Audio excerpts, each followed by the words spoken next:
Dalam BuzzPop hari ini, kita bakal bincangkan dan membedahkan 3 berita terhangat daripada Hollywood hari ini. Jadi para penulis kita malam ini terdiri daripada saya, Nadzru Iskandar daripada BuzzPop TV. Seterusnya Kaki Komik kita, Duan Yakuza. What's up bro, how you doing man?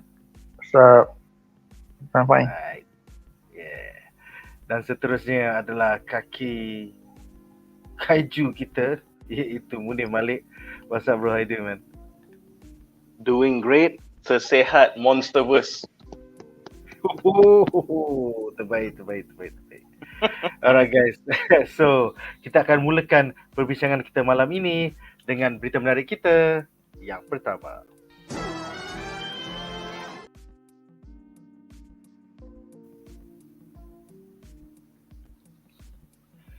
Alright, jadi berita menarik kita yang pertama malam ini adalah tentang box office yang gergasi untuk Godzilla vs Kong.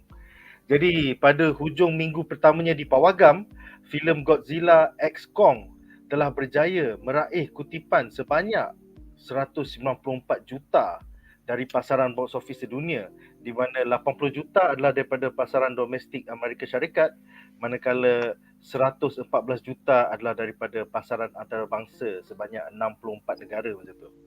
Setakat ini, filem Godzilla x Kong mempunyai kutipan pembukaan box office terbesar bagi 2024 dan merupakan satu daripada filem terlaris 2024.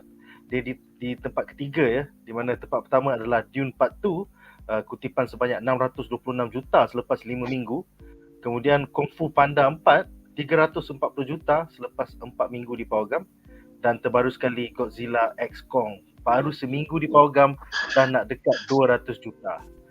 Jadi bagi pasaran domestik USA pula, filem Godzilla x Kong adalah kutipan pembukaan box office domestik kedua terbesar dalam franchise Monsterverse, di mana untuk minggu pertama Godzilla 2014 telah mendapat 93 juta dan yang baru-baru ni Godzilla x Kong dapat 80 juta di North America. Seterusnya tempat ketiga adalah Kong Skull Island 2017, 61 juta. Tempat keempat Godzilla King of the Monsters 2019, 47.7 juta. Dan last sekali Godzilla vs Kong 2021, yang tu pasal pandemik ya, pembukaan dia hanyalah 32.2 juta. Jadi soalan aku kepada para panelis ada dua. Satu, soalan pertama adalah untuk Duan apakah pendapat anda tentang filem Godzilla x Kong ni yang pengkritik kata adalah filem terbodoh dalam franchise Monsterverse setakat ini, pasal pelibatan manusia dia sikit, lepas tu balik-balik gaduh. Tapi kini berjaya memecahi pelbagai rekod di pasaran box office dunia dan juga domestik USA. So pengkritik ni apa hal? Apa pendapat kau? Silakan. Sekarang kita dah masuk alam yang macam tak perlu percaya pengkritik 100%. Sebabnya at the end of the day, yang nak enjoy movie tu bukan pengkritik, adalah penonton umum lah, ataupun rakyat marhain semualah, orang biasa, dan juga fans tega Godzilla, King Kong ataupun Kaiju, monster ni lah. Sebab filem kita pun semua tahu, filem memang dibuat untuk entertainment dan dibuat untuk tontonan awam ataupun umum, untuk semua orang tengok. So filem tu dibuat bukan untuk mengkritik. Tu yang kita kena faham tu. Mengkritik tu hanya, orang kata, boleh dikata macam kononnya profesional punya pendapat profesional lah, macam tu kononnya, sebab dia punya background dalam, tak sure dia pengkritik ni bukan background dia ni dulu pernah buat filem ke apa, dia macam lebih kepada entertainment punya business, dan tak semuanya ada terlibat dalam perfilman ke tak. Aku rasa ada jugalah yang pernah buat betul dan terlibat dalam perfilman dalam belakang tabir, dan dia ambil haluan untuk jadi pengkritik. Aku rasa ada juga. So dia faham dari segi teknikal ke belakang tabir ke, mungkin dia faham juga. Tapi tak semualah. Mostly pengkritik sekarang pun macam cendawan tumbuh jugalah, macam ramai gila. Semua orang boleh jadi pengkritik. So aku ada sama ada kau profesional ataupun tidak je. So kalau pengkritik sebulat suara, even though pengkritik sebulat suara tak suka, tapi tak semestinya kata filem tu tak best, sebab the main point is for film is entertainment. Kalau kau happy, kau suka tengok sebodoh mana pun, tu punya masalah, sebab takkan semua orang akan suka benda yang sama. Contoh aku ambil macam Fast and Furious macam aku tak suka kan. Aku tak berkritik, aku orang biasa, tapi aku memang tak suka Fast and Furious. Tapi dia ada fan dia. Kalau Fast and Furious ni cerita tak bagus, kalau macam ni cerita tak bagus, dia memang cerita bodoh lah, semua orang pun okay. Cuma nak kata kalau cerita dia macam tak bagus, kalau dia nak kata tak berjaya, takkan ada siku sampai banyak ni, sebab ada followers dia, memang ada peminat dia sendiri. Walaupun bodoh ke tak bodoh, itu aku punya pendapat. Tapi ada orang suka, so let it be lah. Orang still akan layan. Sampai orang dah muak, orang stop tengok. Sebab tu baru dia stop. Kau still boleh buat duit, biar je lah. So macam Monsterverse ni, aku rasa dah sampai masa orang dah hargakan something new. Benda sebenarnya benda ni mungkin baru untuk dunia luar ataupun Hollywood lah. Tapi benda ni Kaiju dan monster ni dekat Jepun pada 60-an dulu. Ingat lah, sebelum 60-an lagi kot. Benda dah ada time tu macam KMT lah kan. Pakai suit apa semua, lepas tu ada Ultraman. So ini macam orang kata wave daripada Monsterverse ataupun Kaiju. So orang nak tengok something new, dan kita kita nak tengok Kaiju bergasak. Sebab kata ni let them fight. Kita tengok dia bergasak, bukan nak tengok masalah manusia kau ni. Tak cukup ke tengok masalah manusia, dekat semua filem pun ada masalah manusia. So kenapa nak sumbatkan lagi pasal manusia punya back story, berlancur semua. So benda tu dah ada daripada Godzilla yang kalau dalam Monsterverse ni kan, Godzilla first tu, sebab masa tu dia punya main point dia macam Godzilla tu kau bagi sama-sama, tak nampak. So banyak bagi perspektif manusia. Itu macam misteri. Itu pun bagus juga dari segi pendekatan lain. Sebab sebelum tu kan kita dah ada Godzilla 1997 kan. Bagi aku still suka 1997 tu, aku seronok. Maybe sebab nostalgia punya isu kan. Sebab aku kecil sekarang dah tengok benda Godzilla macam best semua kan. Aku pun seronok tengok cerita tu. So bila dia buat pendekatan yang baru, ada reboot ataupun ada reboot baru, so dia nak buat Godzilla ni macam misteri sikit. Still best juga. Kau nampak macam realistik. So kau nampak perspektif manusia apa semua. So kalau kau tak boleh buat apa kalau dia mengamuk. Lepas tu dah lama dia shift pula. Kau nampak dari segi perspektif Godzilla pula. Ada juga manusia punya perlibatan lah. Mesti kan ada kan. Sebab dia nak musnahkan dunia manusia. Tapi dia shift macam banyak screen time Godzilla. Lepas tu ada King Kong, lepas tu bergasak. So sebenarnya apa yang fan nak? Kita nak tengok. Bila kau tengok cerita Godzilla dengan King Kong, kau nak tengok dia orang bergasak. Bukan kau nak tengok pasal manusia tu. Maknanya dia jadi secondary. Betul tak nama filem tu Godzilla X Kong ke apa benda ke. That's the main point. So kalau pengkritik kata tak cukup manusia, kau pergilah tengok drama pukul 7 ke apa ke, semua apa drama. Banyak pasal manusia. Apa tak cukup lagi pasal manusia? Itu contoh lah. So bagi aku sekarang ni audience pun dah pandai. Kita pun dah tak dengar cakap pengkritik. So pergi mam sama pengkritik. Kita nak ikut suka kita. Kalau kau rasa kau suka, kau layan je kan.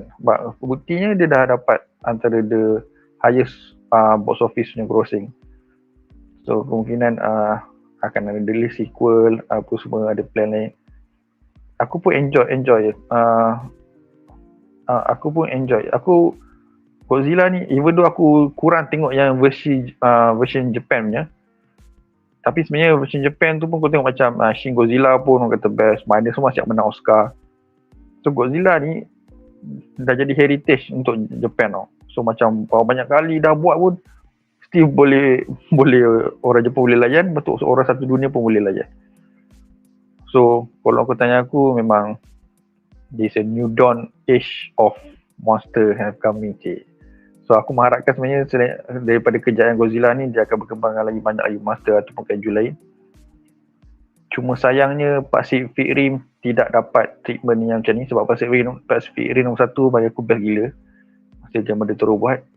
Aku rasa lah secara tak langsung Pacific Rim tu macam bagi buka pintu untuk Godzilla ni masuk. Sebabnya masa tu Pacific Rim macam out of nowhere. Lepas tu dia jadi inspired by anime ataupun manga. So dia bukan adaptation. Tapi bagi aku memang best gila Pacific Rim. Cuma bila second tu nampak macam campy. Maybe bukan dia model tu robot kan. So bagi aku Pacific Rim buka pintu tapi dia tak dapat treatment yang sama macam Godzilla, sebab Godzilla macam dia treatment yang ramai. So hopefully kalau Legendary boleh buat balik Pacific Rim, tak tahu lah kalau join universe ke tak, aku tak sure lah. Dan satu lagi kalau boleh ambil lagi satu IP Ultraman ke kan. So ada masa sebab nak nampak Hollywood dah take it seriously on IP daripada Jepun. Selama ni dia memang tak buat terima yang bagus lah. Dia buat bola yang dia tak fokus. So sekarang ni dah nampak dia orang belajar. So aku rasa kalau Hollywood dah tak ada idea, silalah ambil IP Ultraman, ada Kamen Rider, ada banyak lagi Super Sentai untuk jadi terima Hollywood. Kamera pun boleh lah. Sebab Power Rangers actually tak ada, tapi Power Rangers pun tak jadi sangat. Mungkin dia kena buat reboot lain-lain lah untuk Power Rangers. So itulah dia. So hopefully kita akan dapat lagi banyak lah Godzilla dan King Kong. Yes.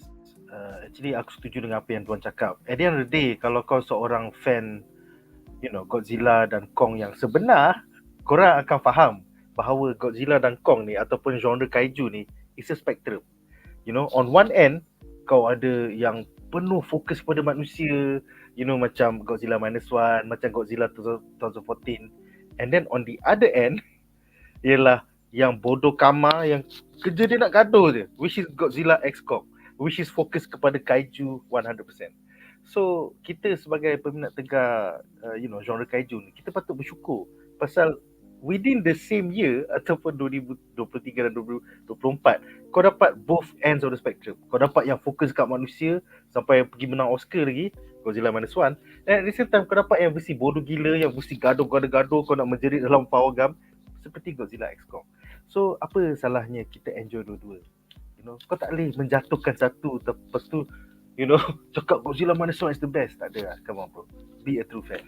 Alright, soalan kedua adalah untuk Munif, iaitu apakah pendapat anda tentang pilihan penerbit Legendary Pictures untuk memfokuskan filem Godzilla X Kong lebih kepada kaiju dan bukannya daripada sisi pandangan manusia, berlainan daripada 4 filem dan 2 siri TV Monsterverse sebelum ini yang semakin lama semakin meleset di box office Adakah ini satu redemption bagi Legendary Pictures dan juga Adam Wingard, pasal dalam satu weekend je dah 200 juta, on its way to 500 million or more. Silakan.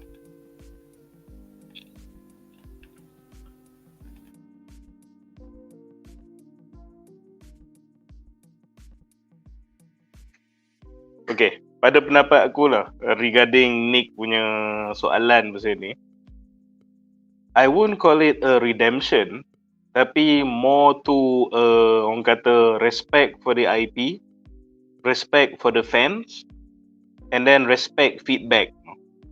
Sebab kalau kita nak kata tiba-tiba dia orang dah buat movie yang fans suka, makna dia orang tengah nak comeback ke apa benda ke, it's not that. Sebab macam yang Nick post tadi tu, Rotten Tomato punya score, so kau ignore kritik punya score, kau tengok audience punya score.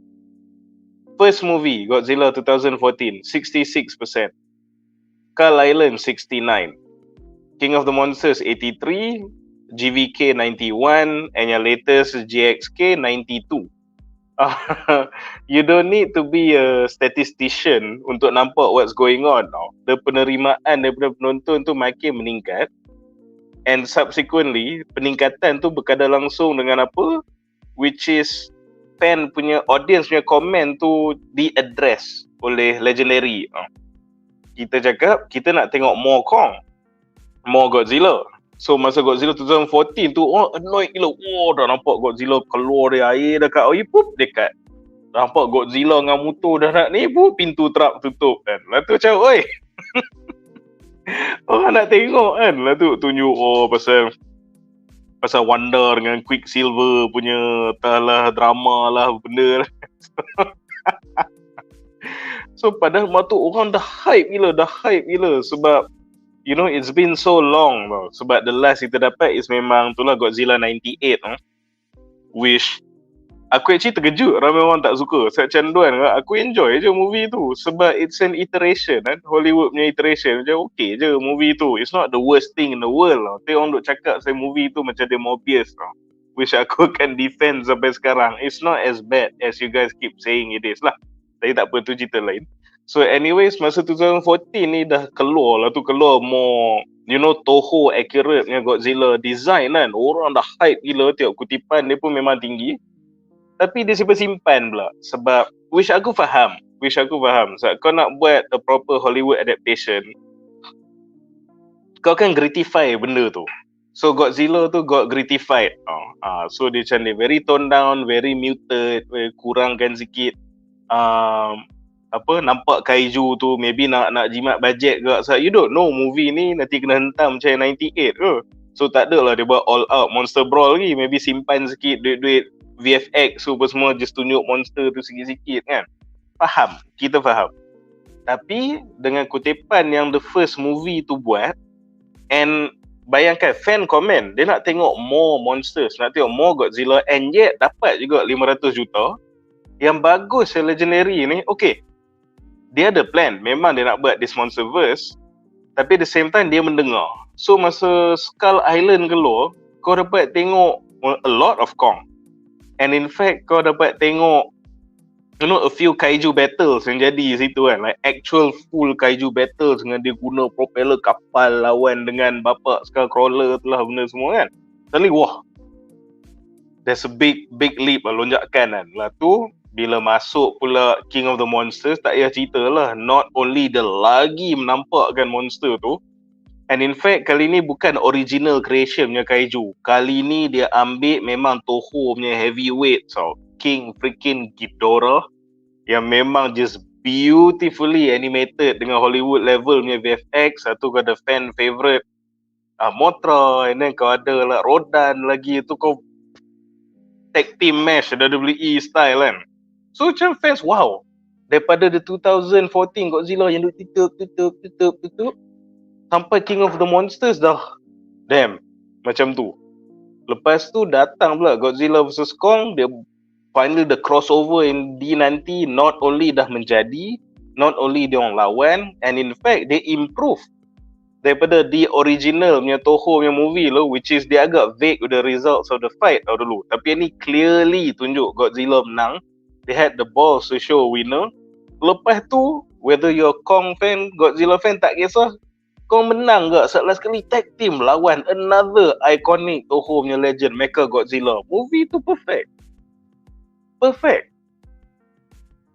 Lepas tu, bila datang pula GXK ni, tak payah cerita lah. More kaijus, more fights, more monsters, and dia ada a stretch yang dia just kaiju tu. Just monsters, just Kong communicating, narrative tu berjalan tanpa dialog manusia. Which is the one thing yang orang dah lama minta. Is it a surprise? Kutipan dia kekal banyak, dia punya audience rating makin meningkat. So I don't think it's a redemption. This is macam cakap, a simple fact yang why the Monsterverse is the most coherent cinematic universe sekarang ni, pasal dia respect the fans. Dia respect feedback from the fans. Sorry to say, aku je tak nak komen, but this is so unlike the MCU lah. Unlike the MCU yang cakap pergi mampus the fans, kita swap apa pun kau akan telan, lah tu sekarang jadi disaster. And not just a financial disaster, but even critically and audience score pun teruk. It's just taking L's all over the place. Kalau kau nak kata Monsterverse ni kalah dari sudut critical reception tu, But audience reception and kutipan, it's winning. And JXK ni pula dikatakan bajet lebih-lebih kurang macam She-Hulk punya bajet. So consider how much they spend. It's actually like almost half the She-Hulk punya bajet, kurang sikit kan. So satu cakap the Monsterverse sekarang is the one and only most coherent cinematic universe that kita ada sekarang. So Marvel pun boleh bye-bye dah. For the simple fact yang dia orang mendengar feedback from the fans, the audience. Why is that important? We are the ones giving you money, which is something yang the MCU find it so hard to understand. So yeah, again, this is not redemption. This is respect. What you are seeing is respect, and the fans, returns the favor because of that respect. Inilah hasil lah. Thank you very much. We are the ones yang bayar duit tiket. You do what we like, you dapatlah duit tiket. Macam it's just 1 + 1 jadi 2 tau. It's the simplest thing.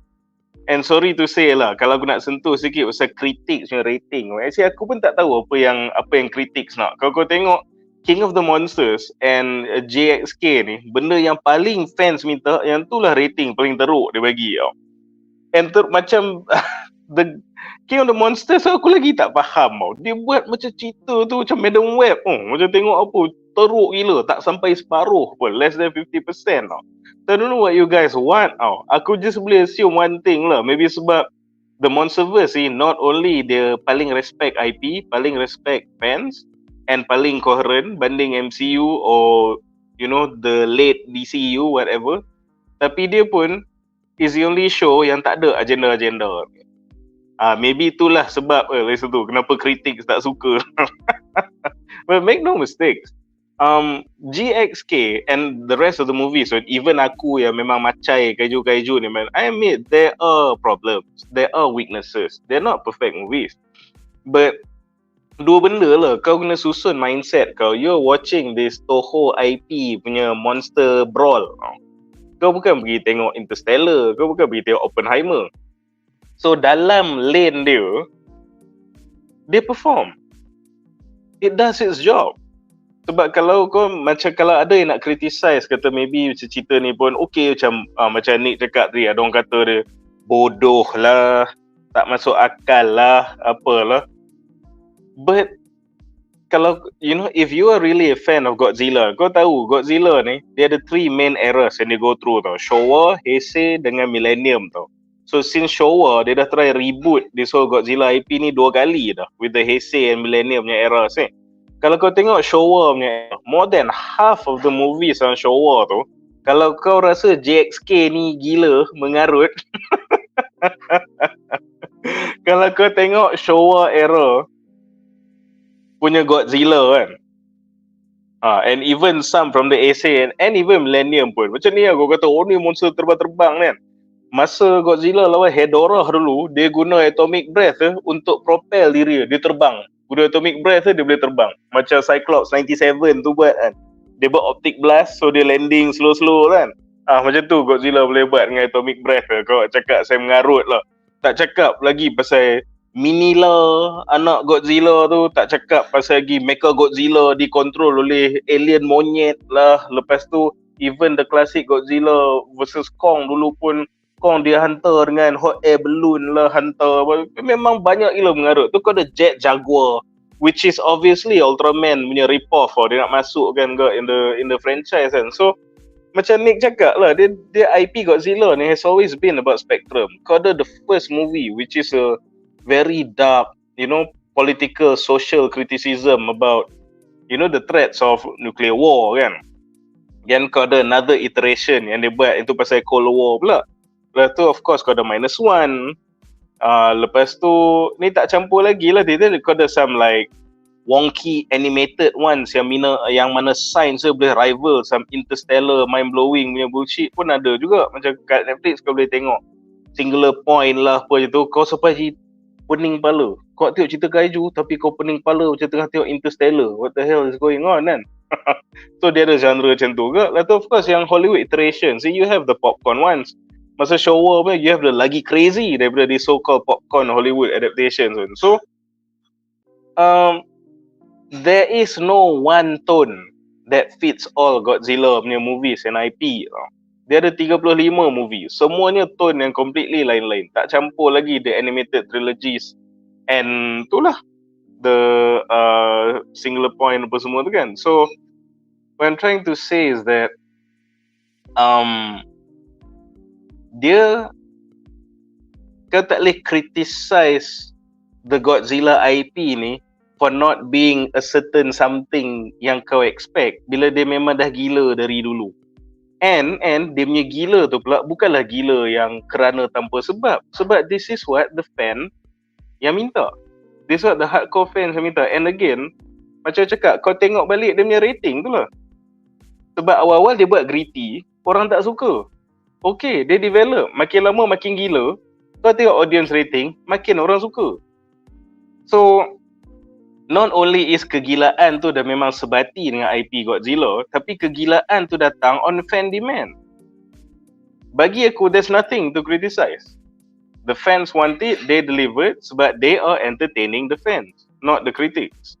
And the critics pun, sorry to say, are objectively wrong pasal ini bukan cerita Interstellar, ini bukan cerita Oppenheimer. And kalau ada yang macam nak samakan maybe movie ni dah jadi bangang macam Fast and Furious pun lah, tadi ada sebut sikit for example kan. In the Monsterverse punya defense, cerita ni sebab it's like guys in rubber monster suits fighting each other, all these crazy things happen. Dia ada psychic, dia ada fairies, dia ada alien, dia ada monster, dia ada dinosaur, mutated dinosaur, binatang in folklore rupa-rupanya betul. So IP ni it should be gila. How can all those things yang aku mention tu jadi gritty? It doesn't make sense. But Fast and Furious, korang tu street racer. Bila masa yang jadi Avengers ni? So in a way, the Monsterverse, it's so, macam orang kata, it's so stupid that it's actually brilliant. Because it's meant to be.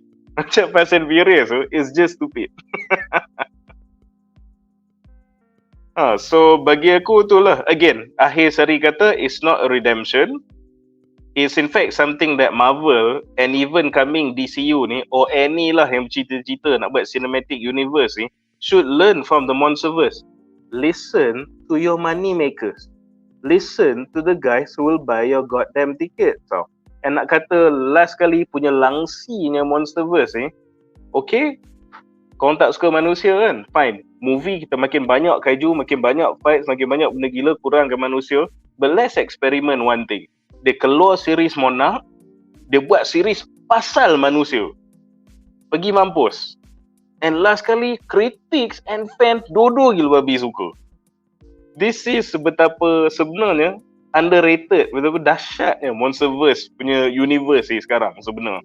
They're doing more correct steps than wrong. That has to be acknowledged. Hands down, the best cinematic universe yang tengah actively wujud sekarang. Yes, aku setuju dengan apa yang Munif katakan. So, untuk fans-fans yang sunat laser di luar sana tu, yang baru je layan Godzilla -1, patut nak cakap itulah Godzilla yang paling terulung. Tolonglah sila pergi layan Showa era tu yang ada dekat 30 lebih movie. Baru kau tahu apa itu filem Godzilla, okay? Jangan nak pandai-pandai. Alah, ni bodoh lah, ni bodoh. Come on bro, be a true fan. Alright guys, so dengan itu berakhirlah segmen ini. Apa pendapat korang tentang box office Godzilla? Adakah filem ni akan berjaya mencecah 500 juta ataupun 1 bilion? Bagi tahu kita orang dalam comment section di bawah. Dengan itu, kita akan ke berita menarik kita yang kedua. Alright, so berita menarik kita yang kedua adalah in development Thundercats. Ketika diwawancara di red carpet Godzilla X Kong, menurut pengarah Adam Wingard, adaptasi filem Thundercats versi live action mungkin projek seterusnya di Hollywood. Wingard menambah, "We're actively working on a draft right now and it's cruising forward. It's super awesome. I'm really excited about it. I was just talking with Simon Barrett, the screenwriter, about the script of Thundercats. I think any good adaptation these days is you've got to stay true to the source material as possible. That's what people really want, and that's sort of our goal for Thundercats, the live action movie. Jadi soalan pertama adalah untuk Duan ya. Apakah pendapat anda tentang pengumuman bahawa sebuah adaptasi filem live action Thundercats kini di dalam fasa pembangunan? Adakah anda bersedia untuk diseru oleh Lion O dan diaktifkan oleh The Eye of Thundera? Silakan.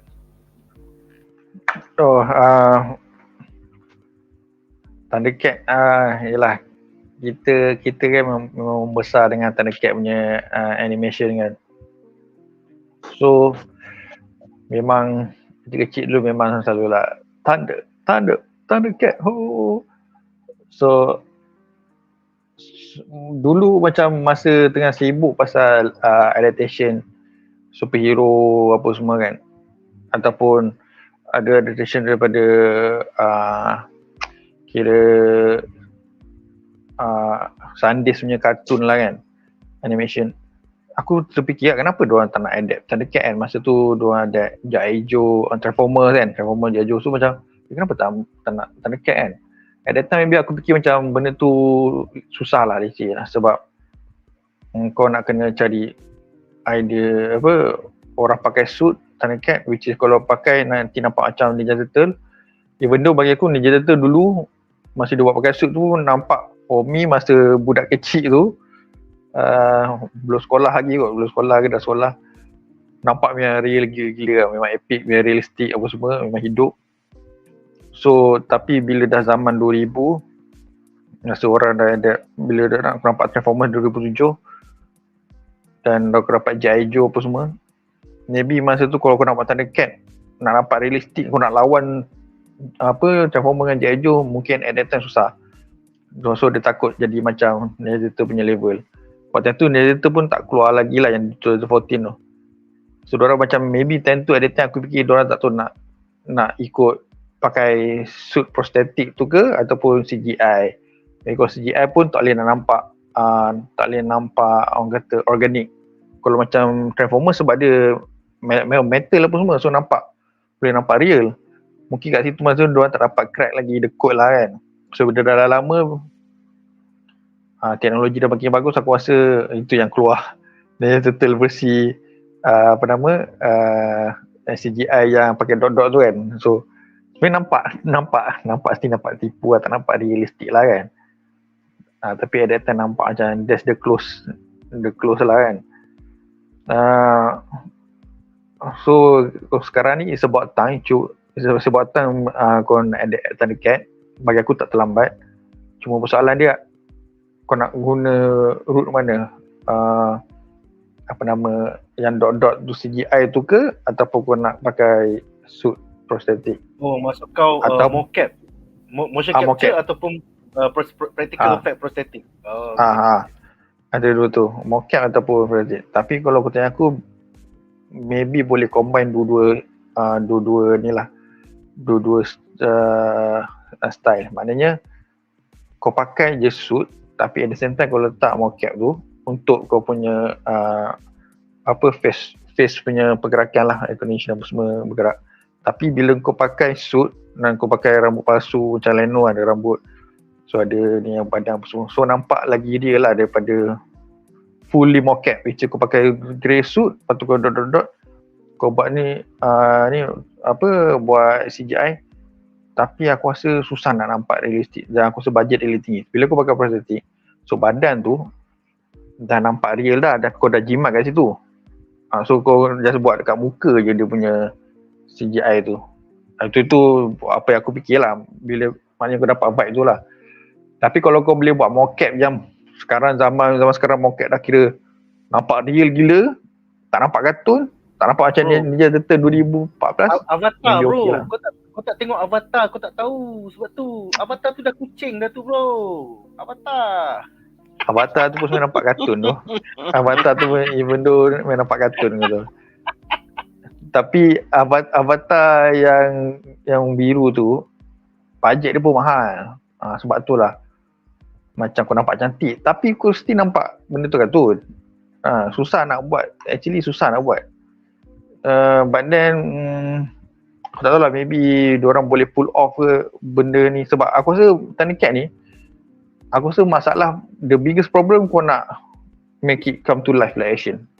Aku rasa itulah the biggest problem dia. Sebab macam mana kau nak bagi macam kira regular audience ni nak take it seriously. Kalau fan aku rasa maybe ada bagi pada dua, ada fan support je kau buat macam mana pun, atau ada fan akan kritik. Duan, kalau kau nak prostetik dengan makeup, kita dah nampak berapa buruk dia. Cats 2019 tu, buruk gila tu. Idris Elba jadi kucing. Seram weh. Taylor Swift jadi kucing, Dame Judi Dench jadi kucing. Aku still sampai hari ni aku seram. Itulah aku cakap. The main problem Thundercats, kau nak live action kan benda tu. Kau nak jadi Thundercats kan jadi cats. Itu sebab tu lah aku cakap. Itu the main problem. Macam mana orang nak bagi orang take it seriously. Tapi kita dah tahu lah cats memang tak edgy kan. Memang kelakar nampak sampah gila kan. Tapi kalau tu cakap, maybe kalau fans bagi berdua, ada yang support je, kau bagi apa sebab diorang tunggu lama tengok live action, ataupun ada yang akan kritik, apa macam cat akan gelak ke apa semua kan. So sekarang ni kau nak tangkap audience yang regular audience ni. So macam mana kau nak tackle orang biasa untuk take it Thundercats ni seriously. Sebab tu lah aku cakap macam buat combination of mocap dan suit. Sebab mana nak cakap, sebab kalau buat mocap saja macam sebab dia punya mungkin bajet dia tinggi, mungkin bajet dia terlalu tinggi, so kau takkan dapat smooth macam mana Avatar. Sebab Avatar diorang duit banyak, so lain cerita. Sebab Thundercats ni kalau new project ni, aku tak rasa studio nak bagi pound duit walaupun ada fan dia sendiri kan. James Cameron tu tiba-tiba walaupun dia IP baru semua, sebab dia somebody, so Fox mereka pergi mampu lah bagi dia berapa juta kau nak So macam Thundercats ni, dia akan jadi tricky sebab studio akan bagi certain budget dan nak tengok okay macam mana penerimaan, baru kau dapat green light for the next sequel ke apa ke. Itu the main problem. So aku tak rasa kalau kau fully mocap kau akan dapat se-smooth yang kita harapkan macam dapat kat Avatar. Itu aku pendapat personal aku lah kan. Cuma kalau dia dapat juga buat, which is dapat pound duit banyak dan dapat banyak habiskan dekat mocap all the way dan nampak cantik, bukan nampak murah, cheap, ataupun nampak kelakar, okay. Itu semua cadangan aku lah, aku combine suit dengan mocap sebab apa aku cakap yang tu? Sebab ada orang dah pernah pull off benda ni, Guillermo del Toro dah buat dekat Hellboy, Golden Army. Memang lawa gila baik. Kalau kau bagi orang yang betul, memang nampak lawa. So dia ada combination. Baru-baru ni pun Gareth Edwards, the creator. Kau tahu yang Sami-Sami Buddha yang ada kepala pet label tu. Tu sebenarnya pelakon dengan mocap dia. Dia post production baru dia buat kepala pet label. Cantik tu. So, itulah aku punya concern, macam sebab benda dah ada orang buat dah berjaya. So kau punya kiranya kau nak study siapa tu dah ada, which is Guillermo del Toro. So aku mengharapkan macam ke arah itulah. Kau nampak cantik, kau nampak prostetik, kau nampak robotik apa semua kan, animatronic apa semua, tapi lawa smooth. Kau percaya benda tu, kau tak nampak nampak benda tu betul. So kalau diorang ke arah tu, aku confident. Tapi kau nak full mocap pun aku tak ada masalah. Tapi as long as kau buat cantik lah. Sebab kalau tak nanti kau kena bahan macam cats lah. Bukan Thundercats jadi cats. So that's the main problem for Thundercats, nak buat live action. Aku rasa itulah main problem pada dulu sampai sekarang, kenapa tak buat lagi. Macam yang betul kau buat nampak buruk kan. Kau nak buat realistik dia besar, CGI pun buruk apa semua kan. Tapi fan tengok macam aku tengok lagi mampu lah. Sebab ada scene kelakar apa semua walaupun mengarut je. So itulah dia. Hopefully dia dapatkan director yang buat Godzilla ni. Maknanya dia aku percaya dia boleh pull off dari segi jalan cerita macam mana semua. Sebab dia memang akan true to the source. Sekarang ni nak buat live action tu je. Jalan cerita, storyline ke apa ke, semua benda aku percaya kat director ni. Sebab dia dah buktikan dekat Godzilla dengan Kong. So memang in a good hand juga in a way. Itulah. Itu membawa kepada persoalan kedua, iaitu untuk Munif ya. Pada pendapat anda, adakah pengarah Adam Wingard ni pilihan terbaik untuk menjayakan adaptasi filem live action Thundercats? After all, dia ni kan pengarah baru dekat Hollywood. Sebelum Godzilla, apa benda yang dia buat je? Aku tak sure. Apa pendapat kau? Silakan. Sebelum aku pergi ke director pilihan aku lah, maybe some solutions to the visualization punya problem ni, nak sentuh juga sikit lah. Sebab kalau aku jujur cakap, and this is as a big ke Thundercats punya fan lah, aku cakap this is a very bad idea. This whole thing is a very bad idea. So aku takut gila. So bila kau cakap nak buat live action Thundercats, of course, macam yang tadi pun dah ada orang dah komen, aku memang number one yang aku teringat memang movie Cats. And movie Cats is regarded as one of the worst movies of modern times. Macam very visually scary and disturbing. Lepas tu tak cukup gitu, another movie regarded one of the worst superhero movies of all time, Wonder Woman yang kedua tu, Cheetah. Yang tu lagi satu sample citara kau nampak macam tu kan. So bagi aku, and aku tak ingat lah if there are any other movies yang live action ada humanoid cat yang nampak elok. Aku rasa 2 movie ni je yang ada humanoid cats, at least dalam recent punya memory lah. Kalau kau teringat any other je bagi tahu aku. Tapi takat-takat memory aku, humanoid cats live action memang 2 movie ni je, and 2 movie ni dianggap one of the worst movies in their own genres. So bila aku dengar kau nak buat live action Thundercats, and is literally visually gonna be the same premise, aku just cakap it doesn't matter who's the director, it's gonna be shit because it's gonna look like shit. And aku tak macam at a glance tak nampak cara how this could be presentable. Everything else boleh jadi magnificent, but it's gonna look like shit. Macam Cats ni pun tak silap aku, dia punya budget lah 100 million macam tu kot.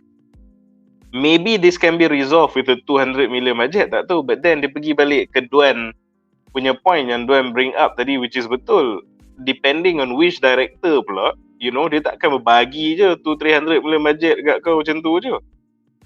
So you kind of have to be somebody juga untuk demand from the studios dapat peruntukan sebanyak ni untuk successfully visually jayakan this movie tau.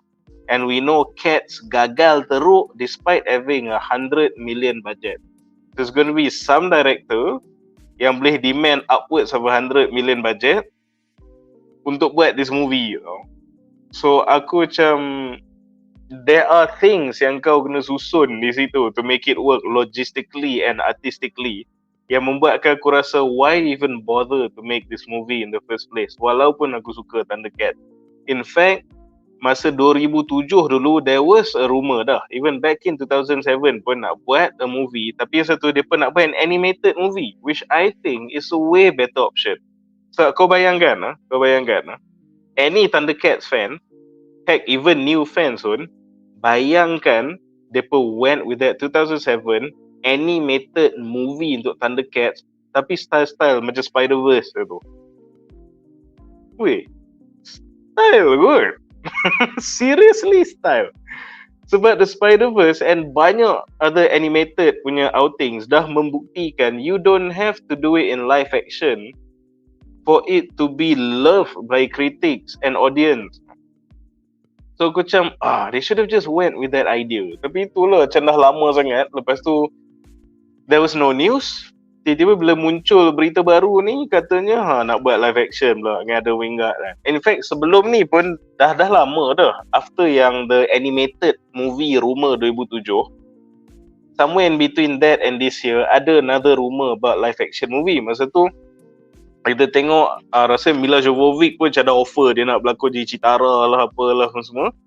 Tapi obviously that didn't work out. So sekarang here we are 2024, berita ni muncul lagi, and in 2024 we have the advantage of hindsight, which kita dah tengok Wonder Woman 2 and kita dah tengok Cats. So sekarang dia jadi kurang hopeful lah. Okay, so this is the part yang aku negatif lah. This is the part yang aku risau sikit. Tapi kalau kita nak proceed juga, kalau dah decide nak buat juga, kalau dah ada skrip, benda ni akan jalan whether you like it or not, fine. Then if aku kena cari solution to this visual problems of adapting the Thundercats, then aku punya cadangan ada dua. We can go in two directions. Number one apa tau? Yang ni aku tak sure hardcore Thundercat fans akan rasa macam mana. But if translating dia beat by beat, atom by atom, akan jadikan benda tu kelakar macam cats, then we shouldn't do that. This is one of the times where aku rasa olahan tu kena dibuat. Dia tak boleh sebiji. Kau buat sebiji, kau tahu jahanam. Change it a bit. Macam mana? Aku rasa kita boleh take inspiration sikit from the Thundercats yang anime instead of the original series. Sebab dia punya yang anime series, dia macam, dia still nampak like the original character design, tapi macam gratified sikit. So dia more person dari kucing. Faham tak? Tapi dia still nampak, you know who's Pentro, you know who's Cetara, you know who's Lionel. Tapi they tone down on that kucingness tu sikit, which aku rasa would be a better look untuk dia punya live action punya outing. In fact, kalau tadi kau nak adapt dia sebiji-sebiji, kita dah ada case study dalam movie Cats and Wonder Woman. Kalau kita maybe nak buat an anime style kind of furry characters, yang ni kita pun dah ada good example. Kalau kau tengok Yu Yu Hakusho tu, kau tengok dia buat Kurama tu macam mana, masa dia Demon Fox punya form. Aku rasa kau go with that Japanese punya style, meaning dia mata nampak mata kucing, ada fang, ada kuku, ada ekor, ada telinga tu, tapi dia still generally a person tau. Lah tu maybe sebab dia ni macam Thundercats si aliens kan. Instead of bulu, kau buat tu warna kulit dia. Warna kulit dia orange, tapi macam anime style, dia ada telinga dengan ekor apa semua tu kan. So dia tak ada lah jadi seluruh badan bulu macam jadi literal kucing, and then end up nampak macam cat. So one of the solutions aku propose is cuba tengok macam mana the Japanese visualize these cat humanoids and crossover dengan the Thundercats yang anime. Maybe then kau boleh hasilkan something yang more palatable into live action. Tu pendapat aku. Option 1. Second. Aku nak mencela sikit. Aku baru teringat. Ada case study yang dah buat humanoid cat-like yang berjaya. X-Men First Class Beast. X-Men First Class Beast. Matthew Vaughn ada buat. Betul? Matthew Vaughn. Ni X-Men Wolverine Origin. Tak kelakar sikit yang First Class tu, masa Beast jadi tu, dia buat muka memang lain daripada Beast Kingsley Grammer tau. Dia buat Nicolas Hoult tu macam diorang tak pakai rambut, dia pakai fur, betul-betul pakai bulu, which is susah nak adapt dekat muka tau. Lepas tu dia buat muka dia memang Beast like. Dan tu aku nampak macam, aku tak nampak prosthetic, aku nampak that's the real live action Beast for the first time. Macam nampak feral, nampak apa semua. So aku rasa boleh buat kalau dia buat case study, tanya Matthew Vaughn ke apa, macam mana nak bagi nampak humanoid, tapi at the same time kau nampak orang take it serious as a humanoid cat lah. Baru creature baru tau. Dia jadi macam creature terus macam tu. Tapi janganlah ambil yang Beauty and the Beast. Yang Disney punya tu memang bangsat punya, buruk nak mampu Beast dia. Tapi Beast yang First Class punya baru aku tengok. So for me lah, aku nampak tu yang paling lawa sekali lah. Okay. So kalau tadi macam option pertama aku ni is go to the more anime Japanese style untuk buat this furry humanoid creatures ni. Yang tu satu.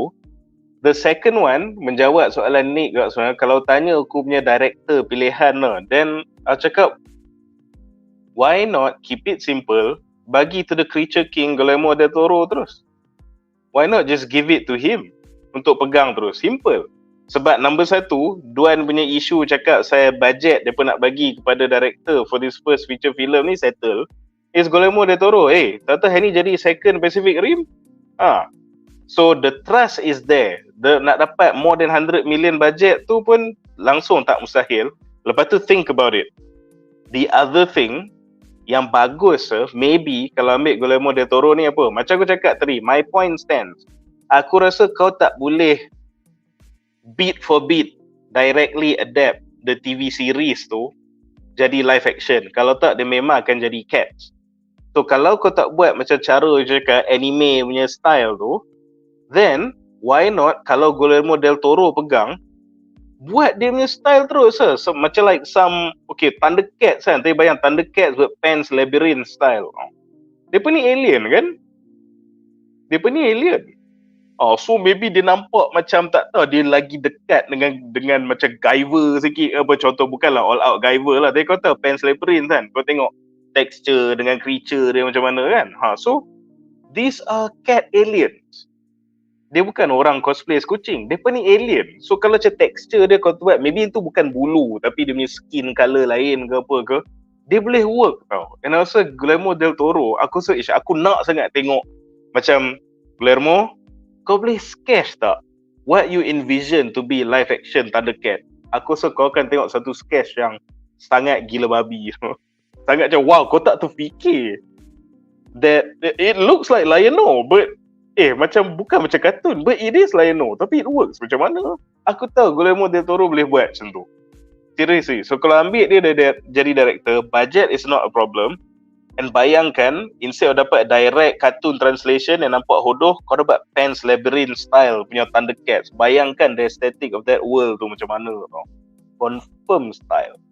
Tu aku punya solution to this problem lah.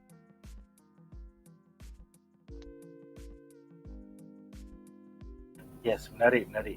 And untuk menjawab soalan si Zorik ni, aku takut kalau Netflix dapat. Pasal Netflix lagi banyak failure daripada kejayaan. Yang Avatar dengan One Piece ni adalah satu aberration. It's not the usual result.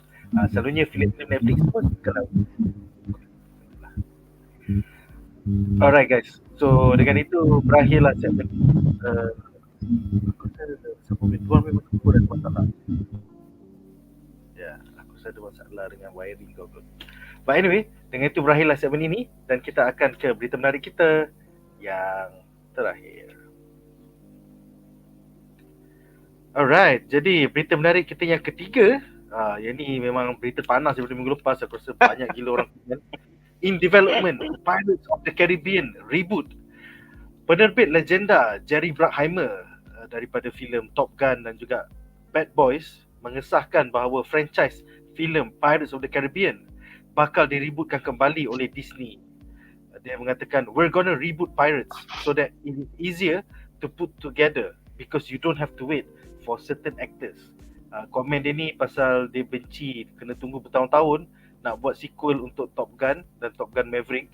Macam sekarang ni dia dah ada skrip untuk Top Gun Maverick 2, tapi Tom Cruise nak kena habiskan Mission Impossible 8, lepas tu dia ada lagi satu filem lepas tu. So at least lagi 5 tahun dia nak kena menunggu. So dia dah serik dan dia kata dia nak reboot je Pirates, tak nak sambung yang cerita-cerita lama tu. Manakala penulis Craig Mazin daripada siri The Last of Us dan juga Chernobyl di HBO mendedahkan bahawa dia telah bekerjasama dengan penulis asal filem Pirates of the Caribbean, Curse of the Black Pearl, iaitu Ted Elliott, untuk menyiapkan skrip Pirates reboot sebelum writer's strike tahun lepas. Craig Mazin mengatakan, we pitched it and thought that there's no way they're buying it. It was too weird, but yet they did. And then we wrote a fantastic script and the strike happened and everyone is now waiting around. Jadi nampaknya memang betul lah reboot akan terjadi kepada Pirates of the Caribbean ni. So soalan pertama adalah untuk Duan. Apakah pendapat anda tentang keputusan penerbit legenda Jerry Bruckheimer untuk merebootkan franchise Pirates of the Caribbean?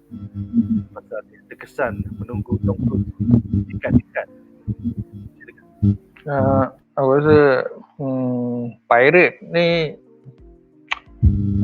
tricky punya situation lah, sebabnya dia dah sinonim dengan Johnny Depp. So bila Johnny Depp memang confirm tak ada, kalau dia reboot maknanya new line. Dia macam apa, orang akan compare dengan Tony Depp punya version. Satu lagi kau nak tackle the new type reboot tu, jangan cerita dia pun macam apa lagi yang kau boleh come out daripada pirate punya lore kan, pirate punya mistik, fantasy mistik apa semua kan. Sebab bagi aku macam dah macam kau dah pakai banyak jenis lo kau dah pakai, so aku tak tahu what else you can surprise us with pirate punya mitologi kan. So aku tak sure. Lepas tu kau tak ada Johnny Depp, lepas tu kau nak pakai Margot Robbie, kau nak jadi penunggang Margot Robbie sebabnya dia tengah meletup. Kau confirm lah kalau Margot Robbie watak utama, dia akan jadi woke, akan jadi feminist punya pirate. Lepas tu akan ada agenda-agenda woke mesti ada lah. So akan jadi lagi mengarut lah lagi kalau Disney kan. Aku rasa kalau diorang nak buat juga atas dasar sebab diorang nak keep the franchise alive dan dia tak nak bagi mati sebab kau ada IP, kau ada franchise. Kalau kau tak guna macam rugilah kan, sebab kau baru tak ada idea lain. Which is just there is a desperate choice lah. Aku rasa dengan zaman sekarang ni penonton dah pandai memilih, aku rasa dia akan flop. Kalau tak ada Johnny Depp dan kau ada agenda woke, dan satu lagi kau buat ni sebabkan kau macam desperate lah, kau nak pushkan, nak bagi dia IP live. Aku rasa nanti orang akan audience akan lebih bijak lah dan tengok. First kau pecat Johnny Depp, which is semua orang pun sekarang backup Johnny Depp. Lepas tu kau confirm kena work tu ada. Even though kau ada power house macam Margot Robbie pun, aku tak rasa audience akan support all the way. Dan satu lagi itulah, aku rasa satu lagi diorang dah ketandusan law ataupun dia punya mitologi dalam pirate punya ni lah. Sebab aku rasa kau dah guna jurus semua, dah vision apa semua. So kau nak buat apa reboot ni? Adakah kau akan ulang balik jalan cerita yang sama, ataupun kau buat totally new storyline, which is kau nak kena dia macam ni lah. Sebab apa kau tricky? Sebab bila kau sambung continuity, orang dah tahu dah semua all the law, semua all the mythology. Kau just sambung cerita baru. Bila kau buat reboot, kau kena cerita balik tau, which is macam lebih kurang origin lah. Kau kena cerita balik, kau nak kena develop balik back story this new watak utama, tak tahulah lelaki ke perempuan. So kau nak bagi orang likeable dengan watak tu dulu. So banyak habis dekat nak build up bagi orang suka this new character reboot. Lepas tu kau nak guna mitologi ataupun law baru ke, kau nak guna yang lama punya. Kalau guna lama repetitif, orang dah boring. Kau guna baru, belum tentu orang suka. So tak cakap benda ni sangat tricky. So aku rasa macam mana kau buat apa, aku rasa akan feel the flop. Sebab the moment kau pecat Johnny Depp tu, orang dah lost interest lah. Itu aku punya personal lah. Tapi kau ada boleh buktikan apa nak buat, nak buat reboot ke, nak pecat Johnny Depp ke, new mythology law ke, nak masuk lagi nak woke ke, still berjaya, tu good for them lah.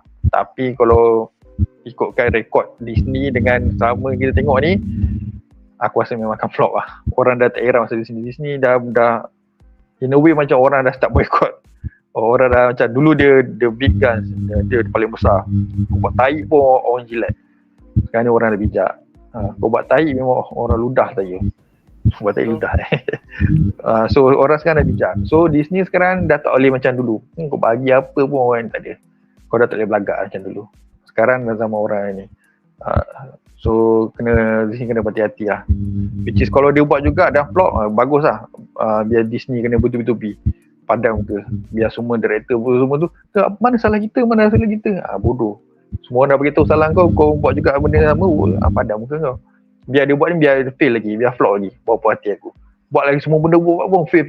Biar berterusan fail, mampus semua. Jadi sebenarnya apa yang kau kena buat kat Disney ni, kau buang orang atas yang bodoh ni, yang wok-wok ni, yang pegang ni, Illuminati yang pegang Disney ni, agenda-agenda orang ni, kau buang ni semua. Sebab apa kau tak terfikir, kita asyik feel apa salah kita. Kita mungkin salah pelakon, beli kesalahan ni, tak ada. Salah orang atas yang wok ni, yang masukkan agenda benda-benda ni. Kau buang semua tu bansat-bansat tu. Barulah akan aman balik Disney. Balik Disney pada dulu, which is mesra budak-budak. Bukan kau nak, bukan apa, nak brainwash budak-budak jadi LGBTQ, tak ada.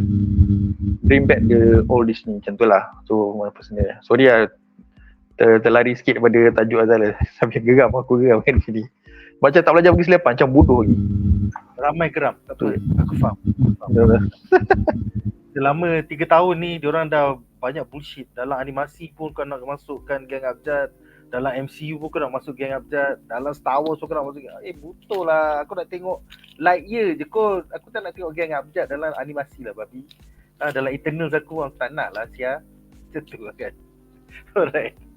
Soalan terakhir untuk malam ni adalah untuk Munif ya. Apakah pendapat anda tentang penulis Craig Mazin yang berwibawa bekerjasama dengan otai legenda Ted Elliott untuk reboot franchise Pirates of the Caribbean, serta kebarangkalian of a female lead yang mungkin diterajui oleh Margot Robbie ataupun Ayo Edebiri daripada siri The Bear, manakala kalau Johnny Depp datang balik pun dia jadi sidekick komedik macam filem pertama, as it should be, because Johnny Depp is not meant to be the star. Bila dia jadi star, cerita tu jadi gila. Dia boleh jadi gila pasal dia sidekick. Okay, silakan.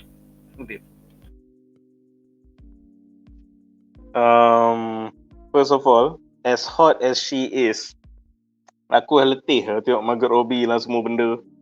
Dia dengan Zendaya boleh pergi bercuti kejap lah. Udah-udah lah tu. Zendaya tu lagi parah. At least Margot Robbie ni hot lah juga. Okay, sorry Zendaya fans. But anyways, berbalik kepada topik ni. Aku ni pun boleh jatuh masuk dalam kategori yang tak faham kenapa nak buat movie ni. Sebab macam Duan pun cakap, the moment you effed up Johnny Depp, dah lah dia terbukti tak bersalah pula tu.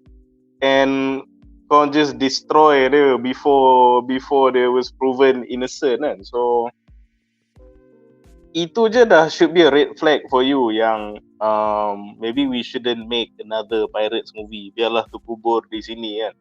Buat apa kita just nak produce another flop tau. Unless kalau kita tengok Disney punya record lately, maybe mereka ada this orang kata humiliation fetish.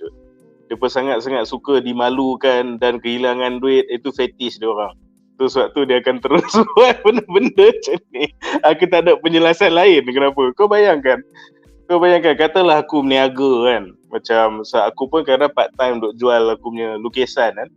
So katalah aku buat karikatur ahli-ahli politik kan.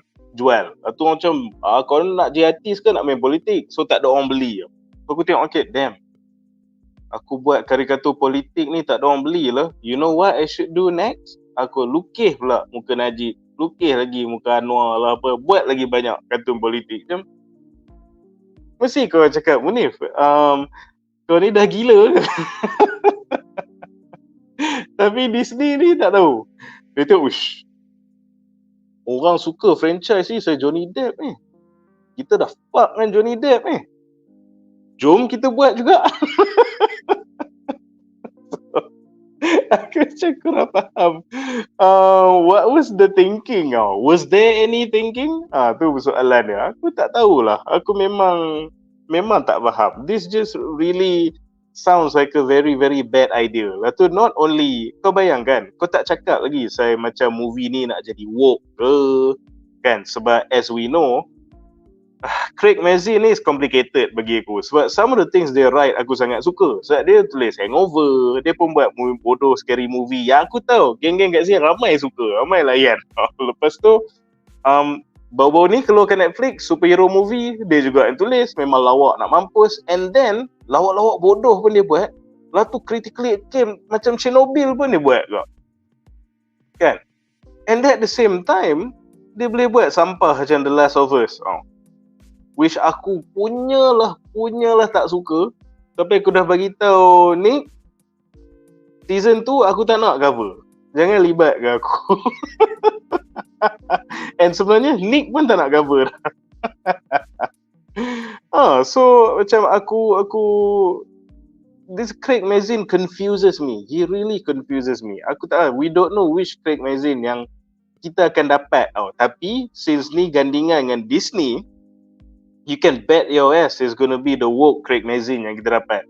Satu sebab pair dengan Disney, second sebab The Last of Us is dia punya latest outing. There's no reason untuk kita believe kenapa tiba-tiba dia berubah jadi the fun Craig Mazin balik tau. I don't think so. Tambahlah Last of Us, macam dapat award lah, benda lah kan. So dia akan rasa that woke punya approach to the franchise so is something yang betul. For sure dia akan kekalkan. So macam aku cakap, api kemarahan tu dah tinggi pasal Johnny Depp. And then kau nak tambah pula, you know, maybe a female-led woke punya iteration of pirates pula.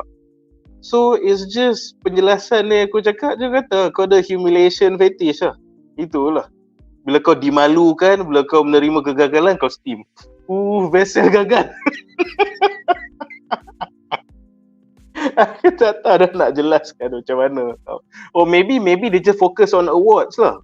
Asalkan aku buat work mesti dapat award kan. So ni personal accolade. Last of Us, orang split, ada suka ada tak suka. What do I care? Aku dapat award. Pirate sih, kau nak bengang saya Johnny Depp, kau nak bengang saya ubah itu ini, aku dapat award, kau peduli apa? Sebenarnya Monsterverse tu pun boleh ke dapat Oscar. Kau dia buat Kong dengan Godzilla sontot, mesti dapat. Kau jangan risau, mesti dapat. So, yeah, aku sangat tak hopeful pasal this new Pirates of the Caribbean punya movie. Again, macam Thundercats tadi lah. Dia ada two parts so aku punya point. Aku akan cakap aku punya pessimism mula-mula and then aku akan utarakan aku punya suggestion pula. So, it's the same thing. Untuk Pirates ni, yes, itu aku punya pessimism and kerisauan aku pasal movie ni. But kalau nak jalan juga, nak buat juga, it's gonna happen, whatever, fine. Then these are some of the solutions yang aku propose lah. Macam mana nak buat movie Pirates of the Caribbean yang tetap best, yang tetap orang nak tengok even in the absence of Johnny Depp, aka Jack Sparrow. So one of the things yang aku agak interested untuk tengok is maybe kau boleh buat cerita pasal the origins of Blackbeard. Macam mana he came to prominence kan, from just some nobody privateer ke apa, tiba-tiba jadi this very feared pirate yang ada rumours dia tak boleh dibunuh, immortal. And orang kata dia memang syaitan of the seas kan. This guy dah bukan manusia tau. The name Blackbeard tu dah transcend daripada manusia, dia dah jadi syaitan lautan. So the legend of that guy. So benda ni boleh completely tak ada kaitan dengan Jack Sparrow pun. It could still be a really nice addition to the franchise. But it's okay. Maybe this is unlikely sebab apa? Kau kata nak reboot. So aku assume maybe dia takkan ada kaitan pun dengan the Pirates of the Caribbean franchise kita dah tengok so far. And then the other thing, kau nak buat female punya led punya show pula kan? So then why not kau take inspiration from real life badass punya female pirates yang pernah ada dalam sejarah, letakkan dia in a fictional punya pirate punya setting macam Jack Sparrow lah kan. So my suggestion is that why not kau get inspired daripada hikayat Zhang Yisao. So Zhang Yisao ni is not only one of the most successful pirates, female pirates, one of the most successful pirates period in history. Dia the real life Big Mom lawan One Piece. The real life Big Mom. Dia punya fleet tu ada beribu-ribu fleet tu.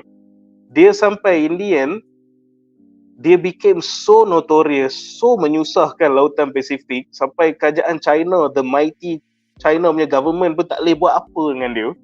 Dia pun terpaksa buat pact dengan dia untuk perjanjian damai tau dengan Zhang Yisao ni. Bayangkan a mighty ancient government kena buat perjanjian damai with a female pirate and she died happy and rich. Betapa dahsyat pirate yang dapat ending macam ni. So bayangkan kalau kau buat instead of Pirates of the Caribbean, kau buat lah Pirates of the Pacific with the Asian female lead playing Zhang Yisao, tapi kau tunjuk adventures lawan dengan naga tengah laut lah apalah kan. So kalau kau nak reboot kan, Pirates of the Pacific tau, bukan Caribbean, you have an Asian female lead, and this is rooted in history. Kau ada badass yang orang tak boleh kata macam Mary Sue ke benda ke, ni sejarah. Cuma kau romanticize and buat dia jadi lagi fantastic cerita tu. So why not? With some creative thinking, you can have a female protagonist. There's no problem pun sebenarnya. Tapi as aku selalu cakap, the additions or the changes yang kau nak buat tu, is it creativity based or is it pasal kau nak tick a social checkbox? Big difference. And the other cadangan aku lah, maybe macam nak buat franchise ni menarik walaupun dah tak ada Jack Sparrow ni, why not kau buat where the main character or the perspective of the show is daripada from someone from the East India punya company, from the enemy side tau. So kau tunjuk, bayangkan kau buat cerita ni dari perspektif one trooper lah, one sailor, one guy from the East India company, and movie tu pasal dia kena lawan with this all-star crazy ass pirates tau. Dia kena lawan dengan Hawkins, Kid, Drake, Blackbeard. So daripada perspektif East Indian company punya soldier ni kan, so kau boleh nampak betapa scary and dahsyat pirate ni di mata the East Indian punya navy kan. So that could be an interesting switch juga. Will make the franchise fresh walaupun again dalam ketiadaan Jack Sparrow. And finally, why not juga tunjuk a cerita about the privateers. So kalau kau tak tahu, privateers ni is asal the Spanish and the English punya crown, mereka akan commission these privateers untuk pergi make war on the seas. Yang English, mereka akan cakap, kau jumpa kapal-kapal yang bukan English, kau serang, kau curi duit dia, kau takkan kena persecute. Kita akan bagi surat pada kau atas kebenaran diraja, kau boleh buat kerja-kerja ni. So is this privateers lama-lama bila dia macam dapat license, benda nak macam lah, macam Cici Bukai bunyi dia, macam Cici Bukai sikit yelah lah, Cici Bukai lah tu konsep dia, privateers ni. Okay, faham. Okay, teruskan. So the thing about the privateers yang menarik is that mula-mula the crown yang bagi dia surat endorse, pergi buat, janji kau attack kapal-kapal lain. Lepas tu makin lama bila dia orang jadi power sangat kan, dia macam lagi kapal-kapal negara dia sendiri pun dia start serang. Sebab macam best gila boleh buat duit ni benda semua. That's when they become pirates. So kalau the movie tunjuk daripada macam mana privateer, aku kerja bawah crown, aku buat ni sanction by the crown, aku ni sebenarnya basically askar atas laut, aku cuba untuk the crown. Lama-lama makin corrupted, kau start serang kapal negara sendiri, kau start ada negara kau sendiri in the Caribbean benda semua, macam okay, alamak bila masa aku dah jadi pirate. Kita jadi full blown pirate tau. So itu first style kau instead tunjuk orang tu dah siap-siap jadi pirate, kau tunjuk macam mana daripada serving the British or the Spanish crown, tiba-tiba jadi this notorious pirate or level-level Jack Sparrow apa semua ni kan. Again, could be interesting without Jack Sparrow, but you need to have some creativity lah dalam tu. Janganlah pasal kau approach movie ni mesti ada black person, mesti ada women lead, mesti ada ni, and then baru nak fikir the plot. No, you need to start with a fresh interesting premise first, then barulah kau buat. Tapi I know that won't be the case, sebab knowing Craig Mazin pair pula dengan Disney, and then apa yang dia buat The Last of Us apa ni, so I'm just not hopeful. Kalau aku nak summarisekan semua benda yang aku dah cakap ni, simple je. Korang tahu orang dah bengang pasal Johnny Depp. Tak buat apa lagi orang dah bengang lah. Because of Johnny Depp. Why are you doing this? Don't. Don't. Itu je.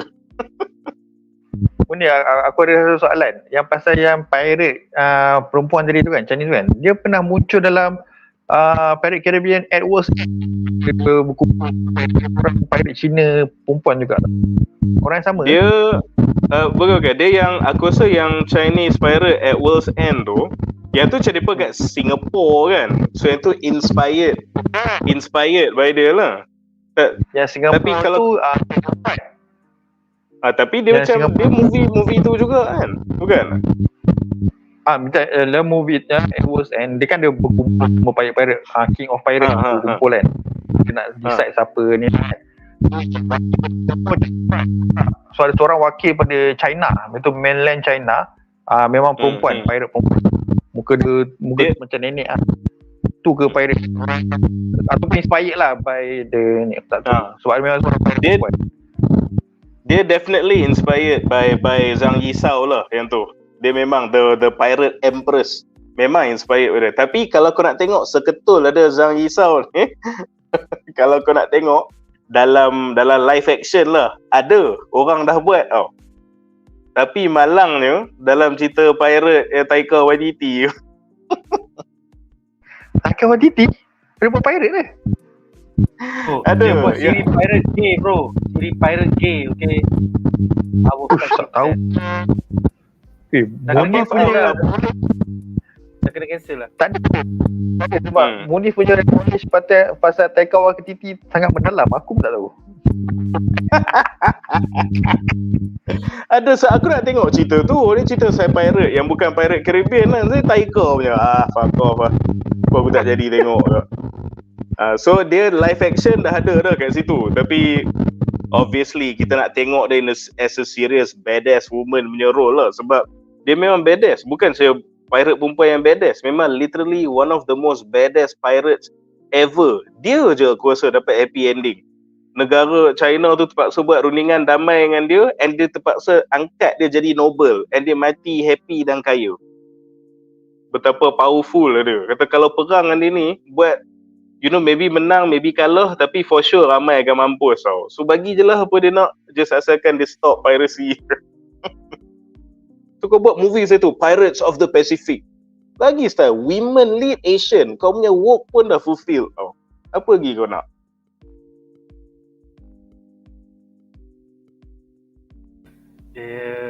I don't have high hopes for it lah. Macam dikatakan oleh Munif tadi, aku setuju. Craig Mazin ni dia telah mengabjadkan Last of Us.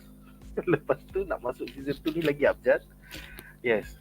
Dia buat projek dengan Disney, memang akan work gila babi lah. So dah tak ada harapan dah untuk reboot pada Caribbean. Nick, one more thing. Actually, satu lagi benda lah yang saya Nick aku pun memang sepakat pasal ni, siapa tau. Kita faham dalam game Last of Us tu memang ada work stuff pun. This is nothing new. And then fine, kalau nak kata yang gila-gila all out work tu just episode 3 saja. Betul. Faham juga. But the biggest problem selain yang tu, Craig Mazin ni, is that dia fokus sangat on this humanity bullshit ni. Macam Duan kata, banyak benda dah ada masalah orang-orang ni. You forgot the Last of Us is a zombie punya game. And memanglah dalam game Last of Us tu dia banyak human dilemma, human emotion apa semua. Tapi the threat of the zombies tu sentiasa ada. Sebab benda yang membezakan The Last of Us and fucking boring Hallmark punya show is that dua-dua ada perasaan-perasaan, tapi ni perasaan-perasaan in a world that is 24 hours trying to kill you tau. Fellow humans and the infected. Tu kalau kau tengok series Last of Us, dia macam pergi bandar ni, completion naik kuda langsung tak ada bahaya. And more than half the episodes langsung tak ada infected. Perasaan. Lah tu macam perasaan, work, abjad, zombie ada dalam 3 episod tu. So, I am very afraid orang yang macam ni nak handle cerita saya pirate. Nanti movie tu 2 jam, benda pirate-nya 15 minit. So lagi sejam 40 tu perasaan guling-guling sejenis atas pasir pantai. So you know, maybe I'm being judgmental lah. Maybe this is too early, but this is what you show us in your last outing, and then you're pairing dengan Disney. And then you're pairing dengan Disney, and then you ambil an IP where the white male kau dah F off from the IP, kau definitely nak subvert. So these 3 factors is give me no reason to be optimistic with this IP tau. So semua cara-carangan yang aku bagi tadi, yang aku tahu the general public will receive a new movie without Johnny Depp better, aku tahu kau takkan buat. So, aku dan Disney, the MCU tu dah banyak movies ni dengan series, dah tak sepahaman. That's not gonna change suddenly for this new pirate movies. Aku dare say cakap, aku kata sekarang aku definitely takkan tengok kat wayang. I know what it's gonna be about.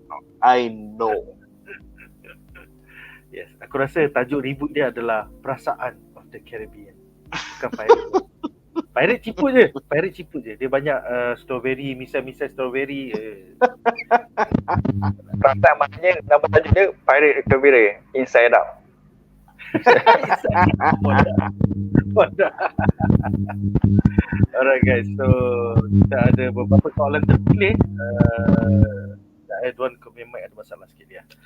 Soalan pertama daripada Nadzru yang berkata, pelakon siri TV Gen V Chance Perdomo sempat berlakon tak untuk season 2 ataupun belum selesai sesi penggambaran? Diorang was supposed to start shooting bulan April, tapi over the weekend pelakon Chance Perdomo telah meninggal. Jadi produksi tergendala untuk sementara waktu. Tak tahu dia nak recast ke, pasal storyline dia akan bersambung. Dia Yalah. so They have to recast. Dia tak tahu apa. Seterusnya Wan Faris bertanya, korang nak tak Space Godzilla ke Destroyer muncul dalam Legendary Monsterverse sebagai next villain? Apa pendapat kau, Kaki Kaiju? Silakan. Aku rasa especially kalau pasal Destroyer tu kan, kalau Destroyer tu nak muncul, aku rasa it has to be the last Monsterverse movie. Sebab well, it's funny sebab movie ni pasal Destroyer dah keluar lama dah kan. So tak ada lah spoiler kan. But anyways fine. Aku anggap ni spoiler free. Sebab movie yang mana dia lawan Destroyer tu is actually one of the more emotional punya Godzilla movies tau. Kalau Destroyer nak muncul, aku rasa sesuai dia jadi movie last tu. And kalau Space Godzilla pula nak muncul, then kalau nak bagi benda tu masuk akal in the Monsterverse punya konteks, so dia kena kaitkan dengan sikit elaborate origin Ghidorah. Sebab Ghidorah tu dah ada, dia dah hint dia datang dari space apa semua kan. So kalau nak masuk the space stuff, it must be through elaborating Ghidorah tu punya story sikit. But Destroyer patut movie last aku rasa. Alright, seterusnya kita ada soalan daripada Ghost 08 yang bertanya, adakah akan ada Godzilla and Kong movie yang seterusnya? Well, they just made 200 million in one weekend. I guess Legendary dan Warner Bros suka duit. So, tunggu masa je diorang umumkan the next Monsterverse movie. It's a sure thing. Sebab dia, kalau aku nak tambah lah, one thing, kalau kau tengok, basically, all of the movies Monsterverse sebelum ni, dia muncul and kau tak tahu dia akan ada sequel ke tak. Sebab dia style, dia ada lah rough plan. Dia yang dah map out dia nak buat macam mana Monsterverse ni. Tapi dia bukan macam MCU yang gila tease lah tu tak deliver. Gila tease lah tu tak deliver. Style Monsterverse ni, okay maybe dia ada tease sikit. But that tease tu kau boleh ambil as it's just extra scene untuk tamatkan movie ni, or maybe they are planning something, tak tahu. Tapi bila kutipan meletup, baru ada sequel. So it's actually a smart way to do business. So dia tak over commit. Maybe dia ada bagi sikit, hint sikit, reception tinggi, then they produce another movie tau. So kalau kau tanya pasal another Godzilla and Kong movie ni, we just have to see how far GXK buat in the cinemas lah. And kalau dia orang balik modal ke, buat untung gila-gila ke, and if that's worth it untuk elaborate some more. And not only macam kau cakap movie kan, bukan movie saja. Aku pun harap sangat there's a Monarch season 2. Aku setuju. And I think this movie ni memang mengejutkan penerbit. Pasal diorang expect dekat US, diorang projection diorang 40 ke 55 juta je. Tiba-tiba hari Ahad itself kau dapat 80 juta. Atau in total kau dapat, I think hari Khamis was 10 juta, hari Jumaat was 35 juta, so that's about 45 juta. So your projection kau dah fulfill in the first 2 days. And then Saturday Sunday dah cukup-cukup nak jadi 80 juta.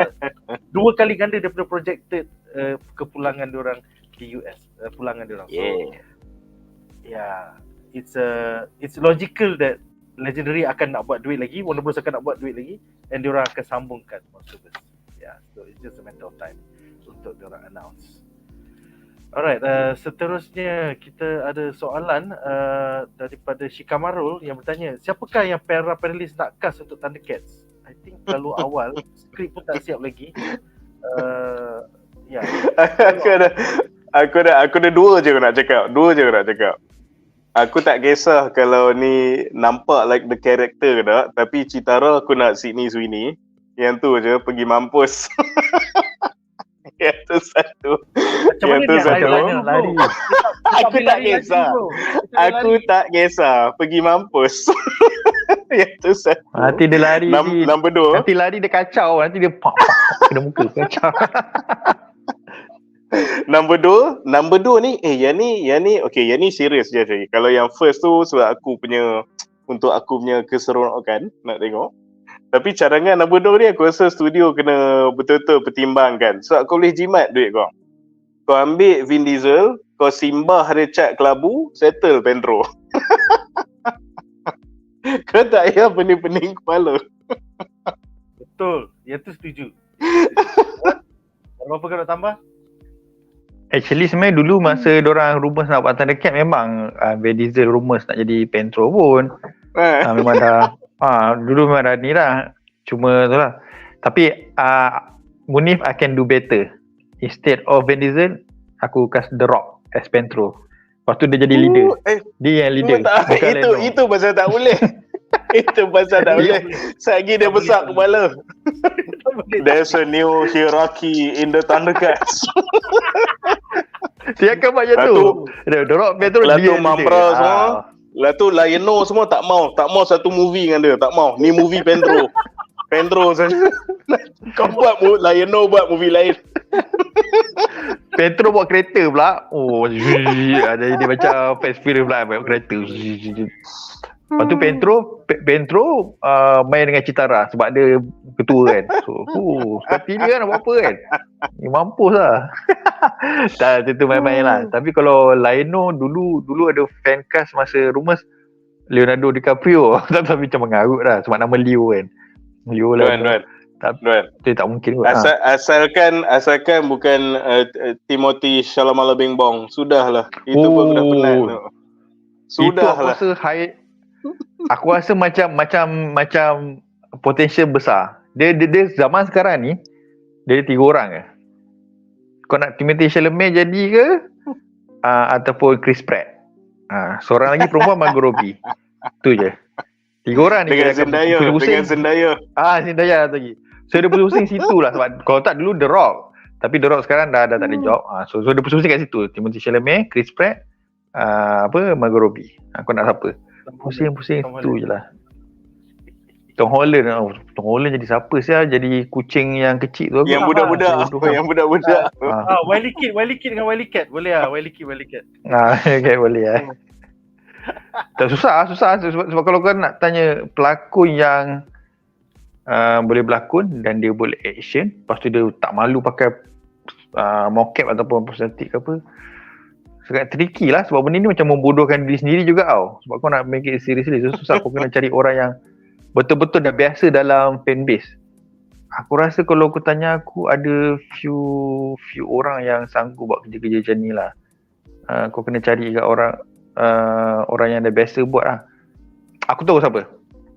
Dia jadi, aku rasa dia jadi apa, Tigra. Apa nama yang harimau.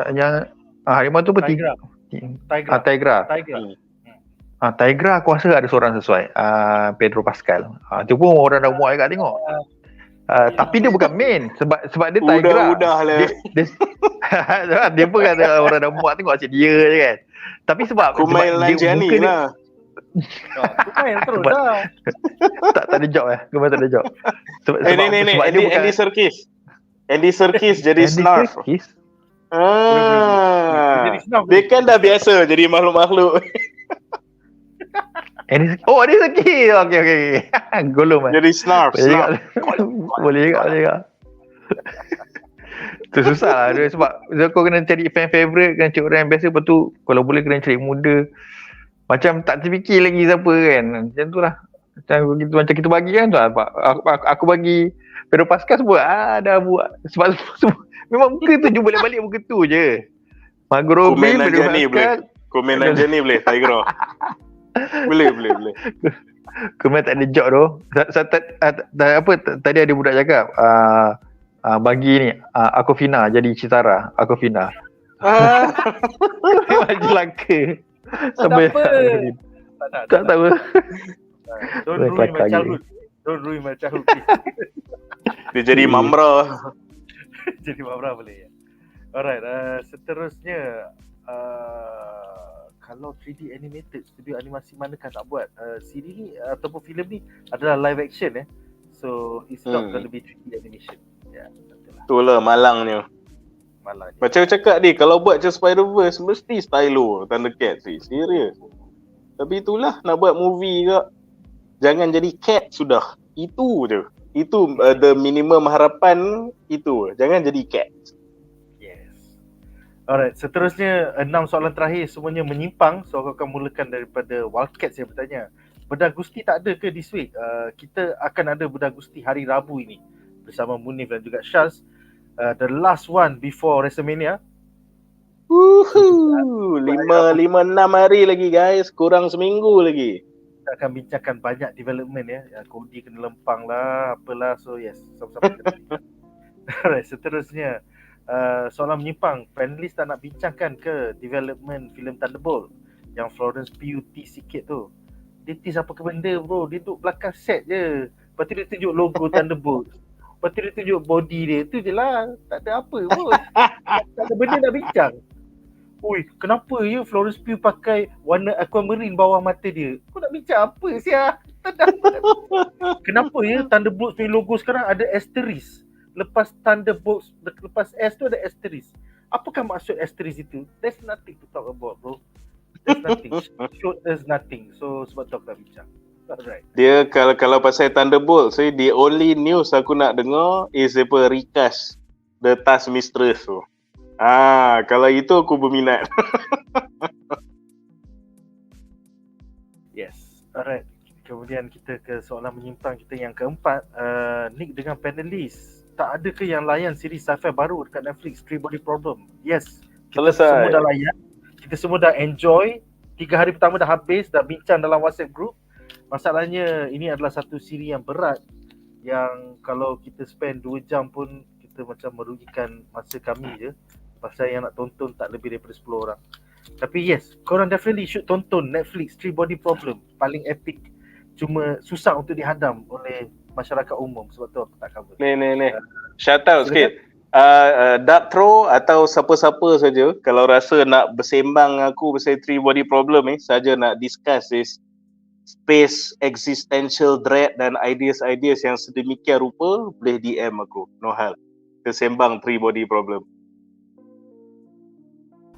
Alright. Okay, seterusnya nak tanya, bilakah bedah Invisible episod baru? Unfortunately, Invisible menjadi bangsa pasal kita selalu dapat invite. Minggu lepas kita dapat invite Godzilla X Kong. Minggu ni kita dapat invite untuk Monkey Man dan juga Ghostbusters. Jadi tak ada masa. Jadi kita akan bincangkan 2 minggu selepas raya pasal minggu depan kita dah nak pergi beraya. So yes, siri ni akan berakhir ujung hari Rabu ni, Jumaat ni. Yes. Tapi kita dengan puasa lah, dengan raya lah. So 2 minggu daripada sekarang kita akan talk about episod 6, 7, 8. Unfortunately. Sorry guys. Seterusnya esok para panelis pergi menonton Ghostbusters Frozen Empire. Kalau filem sosok, adakah saya patut berenang? Jawapan dia simple. Filem tu lebih teruk daripada sosok. Sila berenang. Aku dengan Duan memang kita nak pergi tengok kat wayang pasal di belanja Gala Premier. Tu je. Dan nak merchandise. Kalau tidak memang aku nak pergi dia. Aku nak tiket premier tu je. For collection. Yes, pasal filem ni dah keluar dekat US dah 2 minggu dah. Dia punya rating semua entam. It's very bad. Kau imagine lah, satu filem ada 14 pelakon. Satu filem Eternals pun tak sampai 14 tau. Eternals ada 8 pelakon je. Tambah orang jahat maybe 10 lah. Yang ni ada 14. Dengan orang jahat, dengan tim tua, dengan tim muda. Macam mana dengan percintaan hantu kau nak gabung 14 pelakon macam-macam. Butuh, tak payahlah rugi masa. Sila berenang. Alright, seterusnya Adakah BuzzPop akan cover Suicide Squad Isekai? Yang ni kau kena tanya anime Division. So kau tanya Anime Division setiap hari Ahad, suruh dia cover. Pasal aku tak minat sangat lah barang-barang isekai ni. Alright, dan soalan terakhir, bila nak bedah spoiler Dune 2? Basically agak susah pasal aku benci filem tu. Sebagai seorang pembaca Book reader. seorang pembaca novel, aku lagi suka novel daripada filem. Tapi Hadi dengan Munif tak habis-habis. Itu the best lah guys. Lisan Al-Gaib. Harkonnen. Aku nak bincang macam mana? Aku benci, dia orang suka. Skrip aku akan membenci filem ni, lepas tu dia orang tak nak bincang pasal dia orang suka. Actually kalau korang nak ni, sebenarnya Nick dah buat dia punya dia punya apa yang dia rasa sendiri tu lah. So aku rasa in a way sama je. Itu yang benda yang akan dibincangkan juga. So Nick dah buat satu video sebab ni sebenarnya apa beza-beza ni. Aku rasa itu pun dah cukup. Dah balik korang dia faham kenapa beza dia. Tu lah dia sebenarnya. Dah cover dah aku rasa. Apa yang Nick ranting tu kan. Tu dah cover rasanya. Dan kalau aku tanya Hadi, dia tak boleh terima. Dia akan macam, tak ada, benda tu still bagus. Benda tu still lisan Al-Gaib. Aku macam, habis tak ada makna lah. Kalau aku buat live pun tak boleh terima. Itulah. Sebab itulah tak ada spoiler benar Dune tu. Kau tengok je lah video yang aku cakap 5 sebab Dune 2 overhype. Itu adalah sebab pendapat seorang pembaca buku novel Dune. Dan okey lah, budak-budak sunat laser baru menonton Dune untuk kali pertama. Ui, bagus lah, terbaik lah. Lisan Al-Gaib. The books are better lah. Dia macam Harry Potter lah. Kau ingat filem No doubt. Kau pergi baca buku. Hands down. Buku lagi bagus. Betul lah. Dia macam dia cakap, dia literally geng-geng baru kenal Dune daripada novel. Literally diorang jadi Lisan Al-Gaib punya pentaksub. So itulah dia nak sampaikan yang sama je lah. Bagus lah tu. Betul lah. Dan soalan terakhir adalah tak buat open house ke? Unfortunately kita orang balik beraya di kampung. Tak ada buat open house. Datang lah Perlis. Jauh. Semua balik-balik ke. Aku balik Kelantan, Munif balik Perlis. Duan ada kat tapak ke? Aku balik Ipoh. Aku Ipoh. Aku balik Ipoh. Utara. Ya, semua pun balik beraya, so agak susah lah. Bila nak bedah Godzilla X Kong, I guess, is there anything to bedah? Like, I loved it. Aku rasa tak perlu bedah kot, sebab satu lagi aku rasa korang dah boleh tengok masa geng-geng BuzzPop habis tengok premiere tu. Aku rasa dah cover dah kot. Even though tak spoiler. Korang buat spoiler ke tak macam tu? Buat spoiler tak yang review tu? Aku rasa tak spoiler. Oh tak spoiler. Kalau tak spoiler mungkin susah sikit lah kan. Tapi in a way kau boleh nampak lah benda apa yang kita orang suka kan. Sama je. Memang semua pendapat lah. Cover juga dulu. At the end of the day, dia macam benda yang menimbulkan banyak persoalan. Selalunya MCU lah. Yang tu kita nak bedah pun best. Macam kalau korang follow kita orang X-Men dah 2 minggu. I think minggu lepas dengan Fik, semalam dengan Jamal. So ada banyak benda yang kita boleh tunjuk. Oh ni Easter egg, yang ni keluar masa 81, yang ni storyline selama 92. So dia ada banyak benda nak bincang tau. Tapi kalau benda macam Godzilla ni best. Tapi simple. Macam tu je lah. Dia best guys. Lepas tu tak ada benda nak bincang. Kacau okey. Apa kau tengok bewok nuklear lawan dengan monyet tengah robot. Yahoo. Itulah dia. Ya. So kita akan cuba bincangkan benda-benda yang ada banyak Easter eggs. Which selalunya barang DCU dengan MCU lah. Barang-barang Monsterverse ni, barang-barang Duneverse ni, dia aku nak bincang Dune sebenarnya, tapi maybe Hadi dengan Munif tak boleh terima kot. Aku okay ya. I hated the first movie. Aku mix tau. Aku tak suka the first, aku okay with the second, and I know the books are better. So aku dia macam mix sikit. Tapi yang three body problem ni kita akan cubalah. Pasal Munif dah baca buku, Munif suka. Hadi beli buku dan suka. Aku yang tak beli buku, Aku suka siri tu. So maybe lepas raya pasal tak banyak filem bulan April nanti. Oh, So maybe Nick. The Scar Giver? tak payahlah, tak payah. Zack Snyder rugi masa, tak payah. Peminat Rebel Moon minta maaf Minta maaf. Tak ada pun peminat Rebel Moon. Lepas tengok Rebel Moon semua pentaksub Zack Snyder terus rasa nak bunuh diri lah. Terus Aku pentaksub sampah. Nanti korang tengok Scar Giver sambil makan kacang tu lagi korang tak rasa nak beraya. Sampah gila. Alright guys, so sebelum kita melalut banyak ni, esok kita tak ada live pasal apparently semua pergi tengok Ghostbusters di Starlink. Hari Rabu join us bedah Gusti sebelum WrestleMania. Let's go. Kemudian hari Khamis pun tak ada pasal kita orang pergi tengok Monkey Man yang baru keluar di Pawagam. So minggu ni kita live ada 2 je, malam ni dengan malam hari Selasa. Hari Rabu. So join us hari Rabu untuk pre-WrestleMania. Itu saja untuk minggu ni guys. Minggu depan kita akan cuti raya 2 minggu. So selamat balik kampung guys dan selamat beraya. Majalah Fandom Negara. Bye guys. Selamat Hari Raya guys. Selamat Hari Raya.